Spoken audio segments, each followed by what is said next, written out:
Alright, omulungi atugoberera ku mukutu gwa Credible Media UG. Salamu alaikum wa rahmatullahi wa barakatuh.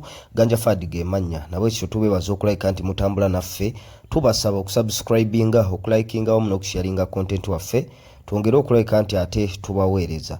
Olunaku olwayo tuzza okuba tooki mawulire nga bwe gatambudde wano mu nnyaffe Uganda, wiiki okuviira ddala ku lunaku olwa Monday paka ku lunaku olwa Saturday nga bwe tuzze tugabatemera egenda okuba enkola yaffe. Buli lunaku olwa Sunday tujja kuba tukola recap ku mawulire nga bwe gaba gatambudde wano mu nnyaffe Uganda. Twongere okulabika twefumiitiriza ku ebyo ebitambudde mu eyo wiiki gye tuba tukubye amabega, ng'ate bwe tutunulira wiiki gye tugenda okulabika tutandika. Mu mawulire ebintu bingi nnyo ebigwawo mu kisaawe kya byabufuzi, kisaawe kya byabukulembeze eggwanga Uganda. Wiiki eno bwe twali tugitandika omanyi tulondobaayo amawulire oba oli awo agabagalidde empanga ku gannaago oba agaba gasinze okulabika nti gatambulira nnyo mu matu ga bannayuganda. Bannayuganda ge bagezezzaako okulabika nti bakubaganyako ebirowoozo n'okwefumiitirizaako ku ekyo kiba kitambudde. So olunaku lwali lwakubiri, lwali lunaku lwakusatu, Ssaabasajja Kabaka yavaayo oba oli awo okwogerako eri Obuganda oluvannyuma lw'ebbanga lya myezi nga 7 nga bannayuganda oba oli awo n'Abaganda balina ennyonta ey'okulaba ku Ssaabasajja Kabaka, kale lwakiri okumuwulirako obuwulizi ng'ayogera. So lunaku lwali lwakusatu, okuva wali Emmengo TV radio stations bonna bagezaako okulabika nti bateekayo speech y'omukulu ng'asinziira gy'ali oba oli awo watannategeerekeka oba ggwanga lya Namibia okusinziira ku gasinga okutambula. Ssaabasajja Kabaka gy'ali mu kufuna obujjanjabi okusinziira ku reports ze tufuna, naye oluvannyuma lwa speech eyo okukolebwa, empawa nnyingi nnyo ezavaayo nga zikuba, ng'abantu bazikuba. Social media yakwata omuliro, buli wamu wonna nga bavaayo okulabika nti badisikasinga ku kwogera kwa Ssaabasajja Kabaka.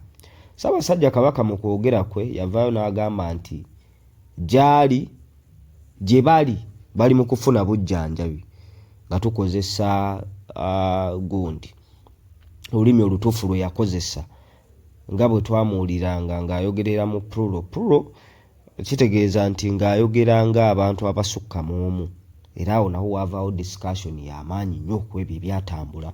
Ssaabasajja Kabaka yavaayo n'agamba nti tuli mu kufuna bujjanjabi, eno gye twajja okuwummulirako gaali mateeka g'abasawo ge baatuwa okulabika nti tukola ki, tujja ne tuwummulirako eno. Era mu kwogera kwe n'agamba nti twebaza Ssaabasajja Kabaka, twebaza Katikkiro Charles Peter Mayiga olw'okukumaakuma Obuganda n'abataka. Speech bwetu bwe yagezaako okutambula bwe yali agifundikira n'agamba nti twetaaga okubeera obumu, ng'era bw'atera okikola mu speech ez'enjawulo oba mu kwogera kwe okw'enjawulo. Wabula oluvannyuma lwa Ssaabasajja Kabaka okwogera, social media yakwata omuliro, amawulire gonna nga gali ku kimu ku speech ya Ssaabasajja Kabaka. Era wali nga bwe mbagambye okwogerera kwa Ssaabasajja Kabaka mu plural, bannayuganda ekyo baali tebatera kiwulira naddala ng'ayogera nga yeeyogerako ng'omuntu.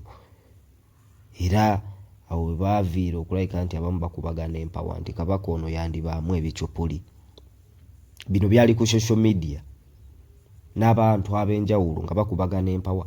Kyakubiri kye beemulugunyako nti Ssaabasajja Kabaka buli we yavangayo okwogera yateekangako obugaalubindi obwo bumusobozesa okulabika nti asoma obulungi by'aba asoma. Tetumanyi oba ali short sighted oba ali long sighted, oba naye nga tumulaba ng'ataddeko ki obugaalubindi bw'aba nga alina speeches ez'enjawulo z'akola. Empeta ku mukono, ku ngalo teyalabikako. Abaana bavaayo ne bagamba nti eno yandiba AI. Okitegeera ng'eri abali ku sayidi ya Katikkiro, kuba Katikkiro okwogera kwa Ssaabasajja Kabaka ye yakola emitambo nga bagamba nti ddala kituufu omusajja yayogedde. Abalanga bagamba muleke tuzannyira ku mutwe, eno AI gye tulabirako ddala lwaki ekifaananyi kyenyeenya emabega. So empawa nnyingi nnyo ezaakubagana. Ate tujjukira bulungi nnyo nga Ssaabasajja Kabaka tannayogera, ndowooza yayogera lwakusatu, kati ku lwokubiri omu ku babbulooga abali okwo abagezaako okulabika nti balabisa ng'enjogera ya bulijjo, Lumbuye yavaayo n'agamba nti enkya Charles Peter Mayiga agenda ssala olukwesikwesi, oba oli awo asale entoto zonna ku butya Kabaka bw'ayogerako eri abantu. n'agamba tulinze tetwagalawo bujogoli bwonna mu mbeera ezifaananako bwe zityo. So Ssaabasajja Kabaka bwe yavaayo okwogera ebyo bye byatambula era byakola nnyo amawulire ku social media all over. Bantu bangi nnyo ne bavaayo ne bagamba ekikolwa ekyemukola ekyokulabika nti oba oli awo muga nti Kabaka wa AI kikola kyakumulebulabula nga ba Muhammad Nsereko mu kwogera abaana ne babambalira olutalo lubadde lw'amaanyi nnyo. So ebintu bya Kabaka nabyo bwe bityo bwe bitambula byennyamiza. Oba oli awo kye tulina okusaba Mukama Katonda kwe kulabika nti akuuma Kabaka waffe n'okumuzza nga mulamu. Oba oli awo bw'abanga gy'ali nga mulamu kijja tuwa essanyu ng'Abaganda, kuba kino kyalaze nti majority tebakkiriziganyiza n'ebyo ate emitima gyabwe bwe giba gisigadde mu bbanga. At least ekinaabakakkanya emmeeme ekinaabatebenkeza emitima kwe kulabako Kabaka waabwe physically. Bwe kibanga ekyavudde mu va kyalaze nti waliwo abatali bamativu ng'ate oba oli awo ekibaleetera obutaba bamativu baagala kulabika nti balaba Kabaka waabwe ng'oba oli awo ali bulungi alamule Obuganda ng'emitima gyabwe mitebenkevu. Kyebayayanira kwe kumulabako physically, naye ekyo kyokka tujja kituukako nga Ssaabasajja Kabaka gy'ali mulamu. Awo nabwe ekityo we tuyitira mu kkubo eryo okwongera okusaba Mukama Katonda akuume Kabaka waffe ayongere okumuwa obulamu obulungi, obulamu nga bulamu, akomewo atuule mu ntebe ya bajjajjaabe alamule Obuganda nga Bassekabaka abaasooka bwe baakola. So lyereggulire erya Ssaabasajja Kabaka nga litambudde lye tusoose okulabika nti tutambula nalyo. Eggulire eddala amawulire gabadde mangi nnyo mu paaliyamenti y'eggwanga. Tugenda kutunula ku bbiiru oba oli awo tukimanyi bulungi nnyo nti bajeti y'eggwanga yafuluma eyali ebalirwamu obutabalika 7,136. Naye paaliyamenti bw'emala okuyisa bajeti eyo era ng'ennaku z'omwezi zaali 16, Minister of Finance Matiya Kasaija n'avaayo n'asomera eggwanga bajeti. Bajeti bw'emala okuyisibwa paaliyamenti oba oli awo ne minisita n'amala okugisomera eggwanga eba esigadde kuba approved by the president oba executive. Kakati president bajeti eyo bwe yamala okukolebwako ebyo byonna ne bagimutwalira kati ate yagikomezaawo n'agamba bajeti eyo yabaddemu ebirumira bingi nnyo. Era wakati mu kuba nti yabaddemu ebirumira bingi nnyo waliwo tujjukira emabegako awo era amawulire nga bwe tuzze tugabawa waliwo oba oli awo ne ba ministers ab'enjawulo ne ba MPs ab'enjawulo abaakwatibwa ekitongole ekinoonyeza ku buvuzi bw'emisango CID kyakwatira ddala ababaka abawerera ddala 3 nga mu obwo mwalimu omubaka omukyala owa disitulikiti y'Erengo Cissy Donizia Namuju, oyo newe buli kati akyali ku alimanda. Jjukira nti bwe baamutwala baamuteeka mu kaduukulu ne bamala ne bamusimba mu maaso g'omulamuzi, ng'alina okujja okwewozaako. So ne bamusindika ku alimanda bakyaliyo. Yusuf Mutembule ono wa Bunyole East naye akyali mu nkomyo ku nsonga ze zimu za kulabika nti babulankanya n'okuteeka ebimu ku bibavunaanibwa nti bajeti y'eggwanga bwe yali eteekebwateekebwa baasoosekangamu ssente ezaabwe. Okitegeera mu kusonsekangamu ssente ezaabwe nga bajeti bwe banga ekintu bakibalirire biliyoni nga 30 nga bongeramu 10. Okitegeera nga ziwera 4 naye nga ziri biliyoni 10 zaabwe. So Paul Akamba omubaka owa Busiki County naye y'omu ku bali mu nsonga ezo kigambibwa nti n'abakozi ba paaliyamenti mu yafeses ez'enjawulo bebamu ku beenyigira mu bikolwa ebyo. Era pulezidenti yavaayo nga mukaawo muzibu y'ensonga lwaki yakomezaawo bajeti eno bongere okulabika nti bagikolamu nnongoosereza enaamutebenkeza omutima wabula si bubbi bulyake na bulabbayi nga Pulezidenti Museveni bwakola ki bwalumiriza. Era wakati mu kubanka abantu abo tebannakwatibwa yavaayo n'akola statement n'agamba waliwo obubbi obulyake n'obulabbayi bw'empulira mu paaliyamenti naye kaakati sigenda kubikkiriza. Nali manyi rumors naye obujulizi nabukoze ekinabufunye. Awo twalabira ababaka abo nga bakwatiddwa ne batusuubiza n'abalala, simanyi abo opposition. Tukyalinze tulabe. Naye ate ekyasinze okukola amawulire nti budget eno bwe yakomezaawo okukola ennongoosereza ate nga abakulu balina ssente endala ze baagala okuyisaamu. Ezasinze nnyo okuwaawaaza amatu ze bilioni 3 ezaagala okuweebwa oba ezaaweereddwa kampuni ya loko. Kampuni ya loko eno kitongole kya muntu ssekinnoomu kiri mu bintu bya construction. Ng'ababaka kye beebuuza aba opposition era ekyabaleetera okwekandagga ne bafuluma parliament nti wakati mu kubanga bannayuganda bayagga amalwaliro temuli ddagala, enguudo mbi, abantu bwe baasenda mu Lubigi baabasenda wabula ne batababaakinga ne batabasapootinga yadde tibannange mukwateeyo kano ka compensation muve wano mudde ewalala, oba ne babafunirayo ekibangirizi kuba bano bannansi era basasula omusolo gw'ensimbi y'omuwoomusolo bwe basasula ssente ey'ensimbi y'omuwoomusolo abakulu bano gye bali mu kwegabanya. Kati for instance ngwa bilioni 3 ezo ze baagala ogulira loko abantu bwe baasenda mu Lubigi awo nkakasa bulungi nnyo nti basobola bafunira ettaka eddene mu bilioni ng'emu ne babateekawo ne bagaba bana mutandike embeera mpola mpola. Tubajje mu ntobazi initiative ya kutaasa butonde bwansi ffe nga NEMA ne gavumenti neevaayo negamba nti waayo tubafunidde abantu baffe ettaka basasula omusolo basetulingaawo batambuze obulamu. Ne kaakati wakati mu kuba nti abantu bawulira ebintu ebifaananako bwe bitu nti bilioni 3 baagala ziwa kampuni y'omuntu ssekinnoomu kyennyamiza era kikaabiza ddala amaziga. Nawulidde nti ne peneti nga baagala mwongera oba bilioni nga 5.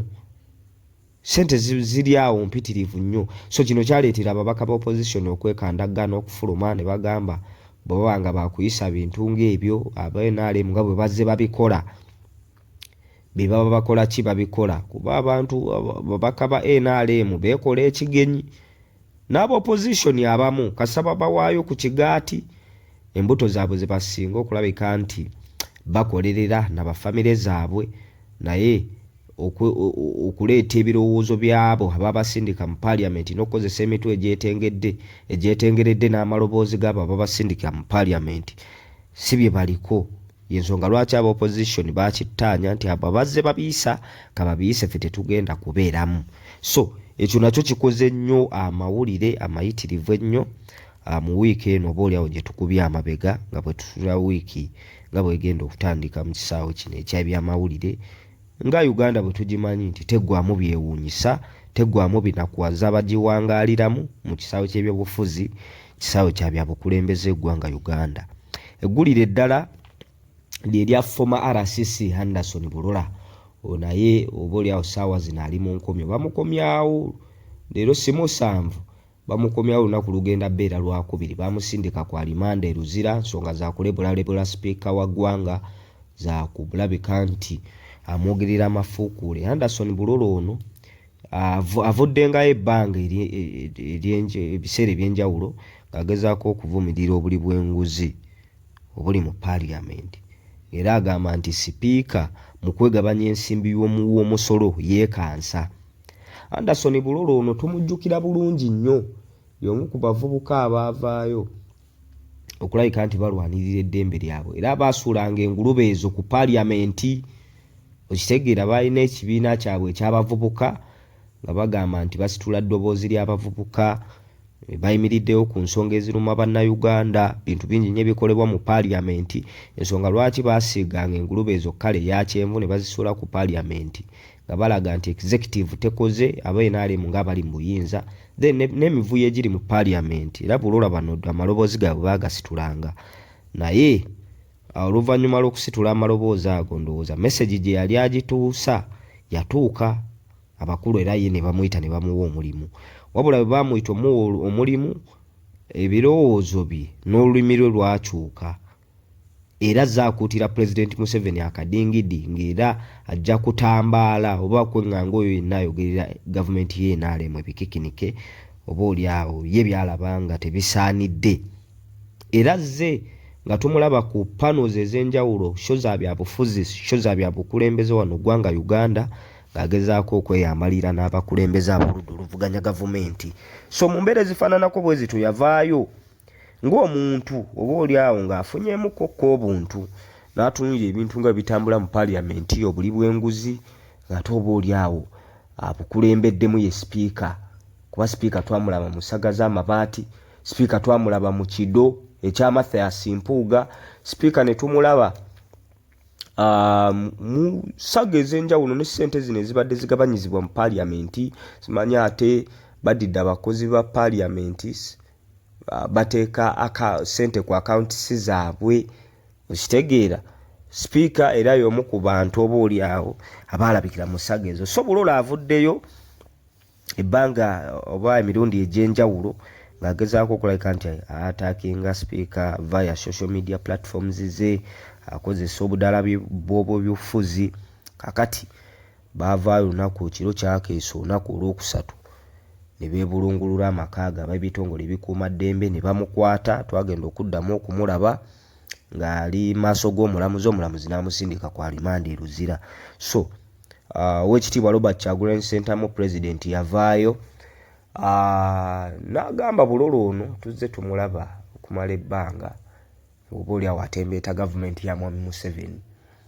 Bulola ono wakati mu kutembeeta gavumenti ya Mwami Museveni avuddeyokko n'ayogera ku mazima, wabula bw'ayogedde ku mazima byebyo ebiddiridde, era ssaawa zino ali mu nkomyo oba atemera mabega wa mitayimbwa. Pulezidenti Robert Kyagulanyi Ssentamu n'alabula abo bonna abatembeeta gavumenti ya Mwami Museveni era n'abagamba nti teri muntu ali aba safe ku lyato eribbira. Eryato buli we liba nga libbira, gwe ne bwe weekwata ku kasongezo kaalyo nako bakira kajja mmala kakole ki kabbire, era mwenna mujja kufa, mwenna mujja kulabika nti mubonaabona. Era n'atwala okulabula eri abo bonna abatembeeta gavumenti ya Mwami Museveni n'ebikola byonna nga bwe bitambula, buli bwanguzi, mbulyake na bulabbayi, kuwamba bantu, kutugumbula bantu oba oli awo abatabakkiririzaamu, nga bwe yagezaako okutembeeta ebintu ng'era bw'azaabitembeeta mu sipiiki ez'enjawulo. So Oweekitiibwa Robert Kyagulanyi Ssentamu yalabula abo bonna nti Bulola kibenga ekyokulabirako kwabo bonna oba oli awo babadde batambula nga ye, nti bw'oyogera amazima tebajja kukolagana naawe, wabula n'amusaba bw'oba oli awo Mukama bw'amuwa chance n'eva mu kkomera ategeere biki bulijjo bye bagezaako okulabika nti boogera nabo. Ekiro bwe kiba kisoboka dde ku sayidi y'abantu atambule nabo n'ebibaluma. So eriggulire nalyo oba oli awo likoze amawulire mu wiiki gye tukubye amabega. Eggulire eddala libadde erya Mathias Mpuuga. Mathias Mpuuga twamulabako ne banne nga Bamedad Lubega Sseggona balina okuziika kwe baaliko emitiyana eyo. Wakati mu kuba nti balina okuziika kwe baaliko yayogera ebikikiniki ng'obubaka alina gy'abusindika, oba oli awo abasengejja ensonga ze baasengejja obulungi ne bategeera wa gy'asindika, wa gy'asindika obuki buno obubaka. Yavaayo n'akola statement n'agamba tetugenda kukkiriza banywi banjaga tukulembera, tetugenda kukkiriza banywi banjaga tufu tubbalako, okitegeera. Era tugenda kulwana nnyo okulabika nti obukulembeze bwa opposition tubusiigira ekifaananyi ekituufu, tubujjamu abo abanywi b'enjaga. Kakati lunaku ndowooza lwabadde Lwakutaano. Yes, lunaku lwabadde Lwakutaano. Oweekitiibwa Robert Kyagulanyi Ssentamu ng'asinziira wali ku kitebe ky'ekibiina ki National Unity Platform ekikulu e Makerere Kavule yavaayo okwogerako eri bannamawulire. Yayogera ebintu bingi nnyo, naye kyasinga okukola amawulire kwe kulabika nti akola reply ku bali ba Mpuuga abaali bagezaako okulabika nti bamwataakinga oba oli awo n'okwagala okumulebula nga bwe badde enkola yaabwe mu mbeera ezifaananako bwe zityo. Yavaayo n'agamba nti oluvannyuma lw'omukulu ono Mpuuga okwezibika obukadde 5 oba oli awo n'obujulizi ne buvaayo ng'obukadde 5 buno beegabanya nsimbi ya muwa musolo etali mu mateeka, wabula bo ne bagituuma erinnya gratuity oba service award, bakozesa olulimi olunyaanyimbe mu mbeera ezifaananako bwe zityo okubikkirira ensimbi y'omusolo n'okugituuma erinnya, oba oli awo libasuubira nti bannayuganda lijja bamatiza nga bagirya.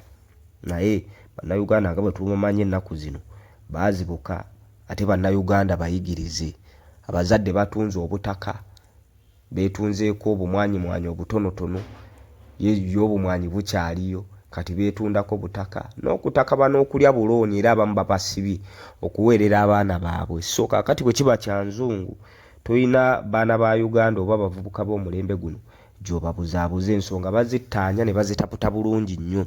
So tujjukira obukadde 5 obwo era bwe bwavaako emberebeze kati kye tuwulira Mpuuga, Bobi Wine simanyi, Sseggona simanyi, Abedi Bwanika, bakulembeze ba kibiina ki National Unity Platform kuvaayo kugamba omukulu nti bannange omukulu oli wa kitiibwa, omukulu oli vice president wange wano mu Buganda nga nze president w'ekibiina, omukulu obadde leader of opposition, omukulu oli commissioner wa parliament. Kijja wulikikira bubi era kijja siga ekibiina ki National Unity Platform ekifaananyi ekibi mu public nga fe ababadde eddoboozi erirwanyisa obuli bw'enguzi obulyake n'obulabba, ife ababadde eddoboozi ly'abo abeegabanya ensimbi y'omusolo bumenyi bw'amateeka, fe ababadde eddoboozi ku ebyo byonna oba oli abo bitasanyusa bannayuganda. Kaakati abakulu bali bwe banaawulira nti naawe weenyigidde mu kugabana ensimbi y'omusolo mu bumenyi bw'amateeka bajja kukozesa ekyo okututtattana. Bw'obanga ssente wazirya vaayo weetondere bannayuganda tusigale nga tutambula. Kuba initially yabagamba ssente sinnazifuna n'olulimi lwe lwagenda nga lukyuka ne bwe naaba nzifunye basajja be bano nga Basseggona bavaayo nga bagamba oyo ne bwafuna obukadde nga obuwumbi nga 2 ezo nazo ssente mu ngeri ya kudaala. Omuntu wa wansi bw'awulira ebigambo nga bwe bityo omutima gumwongera okwennyika ng'oba oli awo yasuze n'ekyokulya tafunye. So kaakati Bobi Wine yavaayo n'agamba munnange bwe twali tubawo oba deputy president bw'ekibiina awo twali soba tetwali bayaga era twali tutambula nabo bulungi nnyo nga bakkiriza n'okutambulira wansi w'obukulembeze bwaffe era cepe ne tuzibawa ne bazisiima bulungi nnyo kwolwo tetwali banywi banjaga. Bwe twagenda ne tuwangula oba oli awo ne tufuna majority ng'ekibiina kya Nuupu kuba oludda oluvuganya ne batuwa oba leader of opposition nga fe abalina okulabika nti tubutambuza. Nze nga president ne bannange twabukuwa Mathias Mpuuga kwolwo tetwali banywi banjaga. Naye okwogera ku bukadde 5 n'okwegabanya ensimbi y'omusolo mu bumenyi bw'amateeka awo tufuuse abayaga. Navaayo n'agamba bwe twamujja ku leader of opposition tugamba waaye katuwemuko okujoosa ennyonyi naye akwatemu ku nkasi n'okugaining experience mu by'obukulembeze bwa parliament ne tukuwa obwa commissioner. Bwe twakuwa obwa commissioner kwolwo munnange tetwali oba oli awo banywi banjaga. Tumaze kulayika nti tukucekingamu n'amakoona ago g'obaddemu ne zigzaga gw'obadde otambuliramu olwo ntufuuka abanywi b'enjaga ne tufuuka abatamiivu abagangayivu. So Robert Kyagulanyi Ssentamu bye yavuddeyo okulayika nti ayogera naye ekyasinze nnyo okunyumira abantu n'okunnyumira yavuddeyo ng'alina obubaka bwe yeetikkidde bannayuganda awo wennyini n'abagamba bannange nandibagambye oba muweerere baana naye ate bano betwogerako baasoma bamu balina ne zi masters abalala zi PhD bayigirize ebyaddala. N'agamba sijja kukozesa statement entuufu gye mba nkozesa muteeketeeka abaana mulambike abaana bakule nga balina ensa bakule ng'oba oli awo ebikolwa bino eby'okulupya eby'okubuzaabuza ensimbi ebyokulabika nti balimba tebatambulira awo. So ekyo nakyo kyakoze amawulire mayitirivu nnyo nnyini ddala mu wiiki eno gye tukubye amabega. Then n'ekirala kwabadde oba oli awo NRM kujaguza mwami Museveni myaka 40 n'ebyo byabakoleddemu. Babadde wali Kololo twalabye abayimbi ab'enjawulo nga ba Ronald Mayinja, abayimbi nga ba Dr. Jose Chameleone n'avaayo n'alaalika n'agamba nze ngenda kulabika nti nfaafaagana n'oyo yenna eyekiika mu kkubo lya Museveni otwongerayo emyaka emirala 5 okuweza emyaka 45. N'agamba president okoze obulungi obutagambika abasiima ogenze. Bigambo Kamili yayogedde bingi yawunzise asaba studio bamukoleyo ku studio ndowooza ye nga gyawulira egenda okutebenkeza bannayuganda oba oliawo music gwe banaproducingirayo ajja kutebenkeza bannayuganda n'okutereeza ebyo byonna ebitatambula bulungi mu ggwanga. So kino nno kyaleetedde abantu bannya abatunuulizi b'ensonga okuvaayo nga si bamativu n'abantu ku ground kuba amaloboozi tuzze tugafuna ng'abantu beebuuza bano abagamba nti baselebratinga Mwami Museveni byakoze ebirungi enfofoolo byebiriwa, ebirungi byakoze byebiriwa. Ago gabadde maloboozi g'abantu ab'enjawulo ne bannabyabufuzi ab'enjawulo nga beebuuza nti abakulu baselebratinga ki? Enguudo z'ennungi, ebyobulamu bye birungi enfofoolo, matabuta, eddagala mu malwaliro balisangayo bavuluujamu vuluuje, enguudo batambulira nyirivu ziti zimema bumemi. Bwe kituuka mu kyabya bulimi bannanga ababaakinze okufaako obufi, abawadde ensigo, abawadde endokwa, nga beebuuza abasomesa bwe giba misaala bafuna misava ddala. So ebibuuzo byabadde bingi nnyo, obuli bw'enguzi ndowooza abulwanye, buli kimu kyonna kitambula bulungi, abantu akasente bakafunira ddala, ensimbi y'eggwanga nzito, kavalyu kali waggulu nnyo. So abantu bangi nnyo baavuddeyo, oba oli awo balaga obutali bumativu kwabo abaselebratinga Mwami Museveni ebbanga ery'emyaka 40 oba oli awo atudde mu nkasi y'eggwanga lino. Oba oli awo si bamativu, bo bagamba ebintu bitambula bubi, eggwanga lyeyongera kudda mabega.